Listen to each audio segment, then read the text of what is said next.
안녕하십니까. 오늘 라이브에서는 지난해 말부터 전국적으로 논란이 되고 있는 양평 특수교사 수사과정의 지역유지 개입 의혹에 대해 이야기해보겠습니다. 현재 양일고등학교 특수교사 장영민 씨는 준사기 및 청탁금지법 위반 그리고 폭행 혐의로 지난 5월 19일 1심에서 징역 1년 6개월을 선고받은 상태인데요. 그런데 선고되기 몇 달 전부터 시민단체와 장영민 씨에게 이제서야 좀 늦어서 미안하다라며 제보가 끊임없이 쏟아지고 있습니다. 실제로 사건 기록과 공소장, 참고인 진술, 재판 기록을 보면 고소인 진술이 어긋나거나 피해자 특정이 되기 어렵고 교원 한 사람의 사기 사건으로 특정하기 어려운 부분들도 존재하고 있는데요. 오늘 이 사건을 함께 분석해 주실 분은 법무법인 대련 김범식 대표 변호사입니다. 변호사님, 소개와 사건 브리핑 한번 부탁드리겠습니다. 네, 안녕하십니까. 법무법인 대련의 김범식 대표 변호사입니다. 이번에 양평 특수고사 폭행 사건으로 알려져 있죠. 이 사건에 대해서 이제 항소심부터 변호를 맡게 된 변호인입니다. 근데 이 사건 자체가 아까 말씀을 해주셨던 것처럼 1심에서 조금 다퉈볼 만한 여지의 부분들이 많이 나와 있었습니다. 그렇기 때문에 이 부분에 대해서 저희는 항소심에서 조금 다퉈보려고 하고 있고, 죄명을 하나하나 보면서 바로 설명을 좀 드려도 될까요?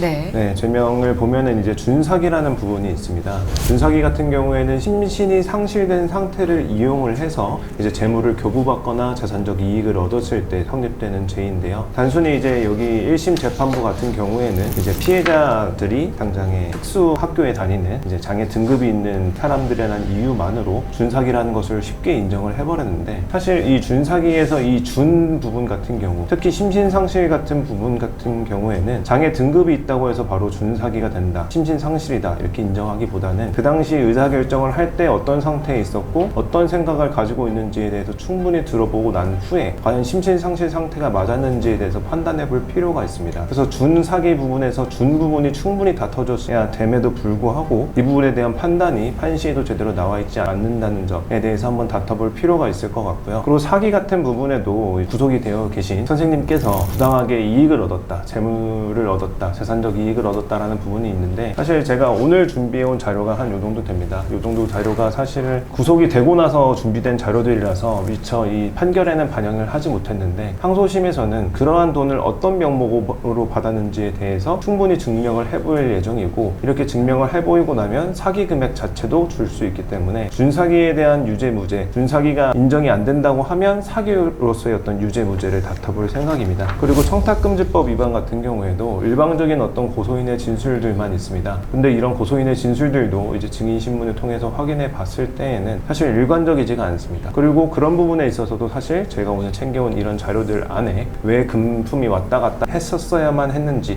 대한 근거들이 있기 때문에 이 부분에 대해서 충분히 이제 항소심에서 다퉈볼 예정이고요. 폭행 같은 경우에도 폭행을 당했다는 시기가 사실 꽤 많이 지난 상황입니다. 꽤 많이 지난 상황이고, 당시에 이제 폭행 사건이 발생한 당시에 이제 장영민 선생님 같은 경우에는 양팔로 목발을 지탱한 상태에서 누군가를 때릴 수가 없는 상황이었습니다. 이런 상황을 고려했을 때 과연 폭행 자체가 가능한 상황이 맞았는지에 대해서도 다시 한번 판단이 필요하고, 해당 부분에 대해서 주변인들의 증언이나 당시의 어떤 상황들을 가지고 이제 무죄를 최대한 다퉈볼 생각입니다.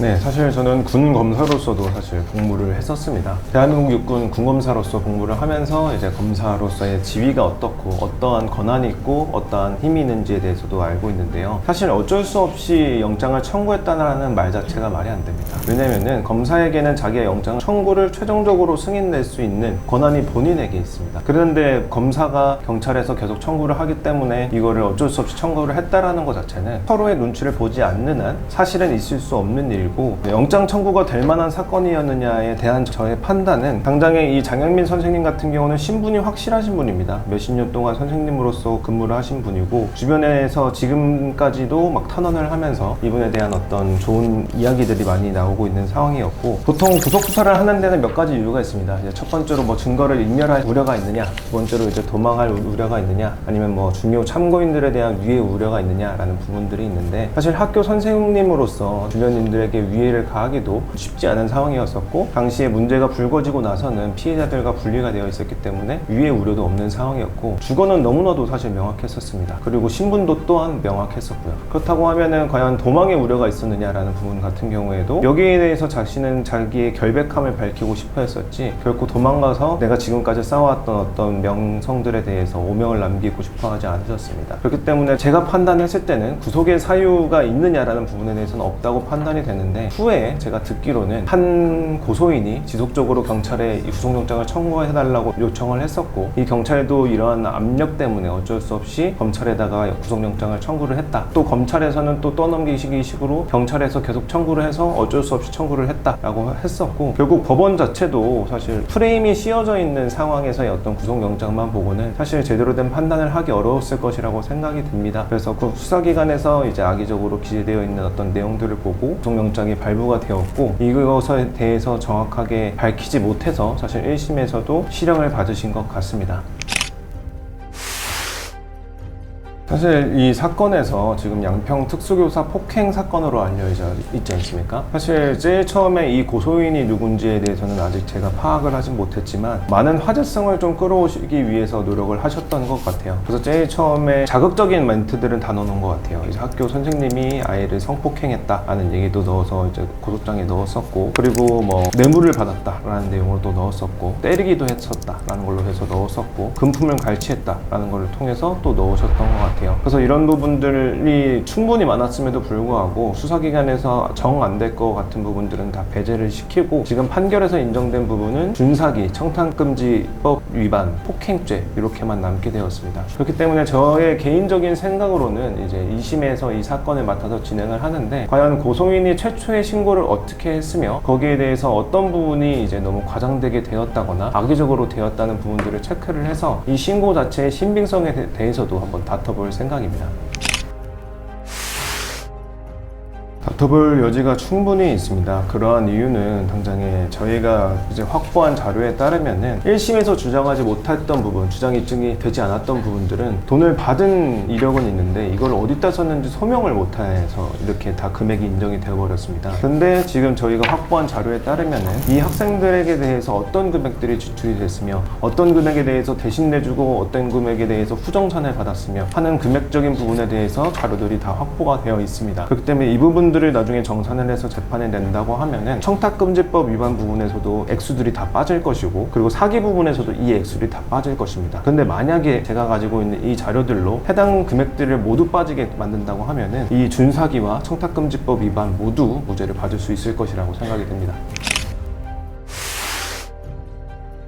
사실 금전적인 관계에 대해서 조심해야 된다는 것은 맞죠. 근데 여기서 판단하셔야 되는 부분은 뭐냐면은, 청탁금지법 같은 경우에는 이제 금품 수수가 직무 관련성하고 연관이 있을 때 성립을 하는 범죄입니다. 근데 여기 이제 금품 수수가 이뤄진 시기는 실질적으로 모든 학생들이 다 졸업을 하고 난 이후입니다. 그렇기 때문에 졸업을 하고 난 이후에 어떤 학생이 아니죠, 성인의 어떤 부모님과 학교의 선생님과의 사적인 어떤 거래를 뭔가 제재하거나 막을 필요가 없고, 만약에 예를 들어서 저의 자녀가 만약에 학교를 졸업했다고 했을 때 거기에 있는 선생님에게 제가 금품 수수를 해서 얻을 수 있는 것이 과연 무엇이 있느냐는 거죠.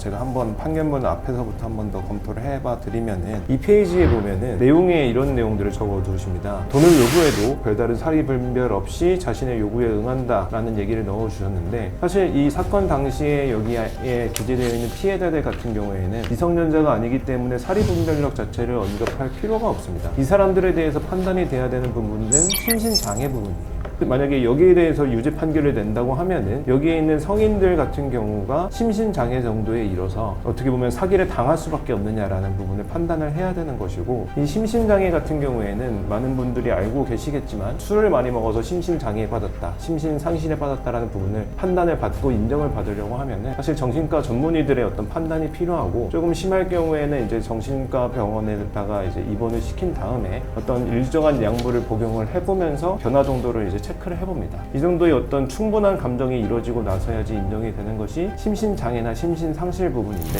단순히 미성년자 때 이 특수학교를 나왔고 지적장애인 등급이 있다는 이유만으로 성인 때에도 심신장애가 있다고 판단을 해서 준사기를 바로 인정한 부분에 대해서도 사실 판사님의 판단이 조금 잘못된 것이 아닌가라는 생각을 하고 있고요. 여기에서의 이 선생님이 정말 바라셨던 부분이 어떤 부분이냐면은, 이제 여기 피해자로 기재되어 있는 사람들이 바깥에 나가서 성인으로서 일반적인 사회 구성원으로서 열심히 일을 할 수 있도록 그렇게 많은 교육에 열과 성을 다하셨습니다. 그래서 사실 이런 기사가 나기 전까지만 하더라도 이 선생님의 이름을 검색을 해보신다고 하면은 정말 뭐 e스포츠 쪽에서도 정말 높은 두각을 나타나셨고, 뭐 다른 장애 학생, 지적장애 학생들을 가르치면서 많은 노력을 하셨었고, 그래서 이 제자들에게 바라는 건 딱 하나였어요. 너희가 지적장애라는 것을 떼고 밖에 나가서 정상적인 사회 구성원으로서 사회에 이바지하면서 살아가라 하는 부분이었는데, 이런 부분들을 열심히 만들어 놨는데 여기 사실 이 판시 내용 같은 경우에는 이 선생님의 열심히 어떤